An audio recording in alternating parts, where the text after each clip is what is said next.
We certainly have our own type of impact weather that is headed our way for tomorrow, it sounds like. Yeah, it's going to be a lot we have to deal with, I'd say, in the next 24 hours here. Not only is it going to be a little bit of fog tonight, which is almost the least of our concerns, it'll be snow and really strong winds for tomorrow. And those strong winds will drag in colder temperatures, and it's just going to feel frigid. The combination of the wind with the colder air.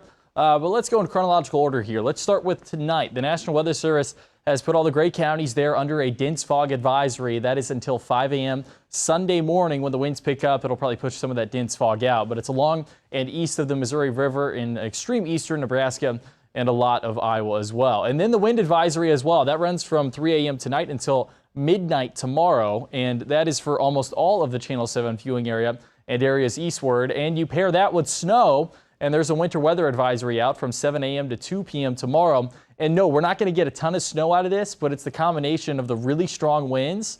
And if any snow, or you get a little burst of snow at any time, that could cause blizzard-like conditions. So it's not going to be a ton of snow on the ground, but when it's falling is when you're going to have the biggest impacts for tomorrow. There's a live look outside Henry Doorly Zoo. We can see the Desert Dome, so you know we don't have dense fog yet. We're at 48 degrees.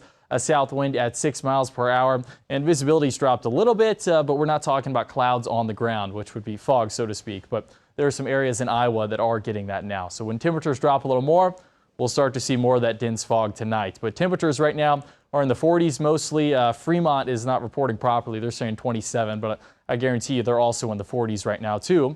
Live dual pole's quiet for us. We broadened out a little bit more. Our system's still out west, producing a little bit of rain. It's kind of two systems here. Our area of low pressure is actually to the south, where you can see a little bit of rainfall in Kansas right now. So tonight, we're just worried about the fog. That's the only thing we need to worry about as the head hits the pillow. Tomorrow, it's going to be a little bit different, especially during the morning hours. We could get a little bit of rain early, a mix as we get into, say, the mid-morning hours, and then snow as we transition into the late morning. And then the strong winds as well behind that second cold front. That'll drag in that colder air, too. So it's going to be frigid even when the snow stops. And that goes for the evening hours on Sunday when the clouds kind of clear out a little bit. So let's show you hour by hour what we're kind of thinking here. So overnight tonight, maybe you get a sprinkle there, a light drizzle around 4 a.m. Then we kind of have a lull period, but you could get a little mix in there, like maybe some sleet, or you could see a light freezing drizzle. It'll just be a little bit of ice, but I don't think most of us see that. Then it transfers to all snow, and you can see temperatures in the teens as they fall through the day.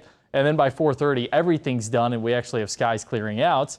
And in terms of how much snow, again, it's not a whole lot, a dusting to an inch along and south of I-80. It could stack up a little bit more the further north you go, like areas like Columbus, Norfolk, Tacoma, and even Carroll, maybe one of those spots you could get more than 2 inches there.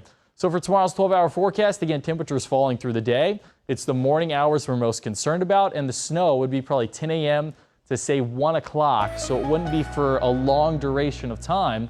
But when you get it, the wind is going to be so strong. That's what's going to cause those travel impacts and the concerns we have, and the reason Sunday is now a severe weather day. Monday will still be downright cold, but we do bounce back for Tuesday and Wednesday. So just a quick shot of some winter type feel for Sunday and Monday, so we'll get through it. It feels like anytime there's snow, it's okay until we get that wind. That wind is what always makes it super difficult to be out in. Yeah, it makes the air bite. Yeah, thanks, Luke.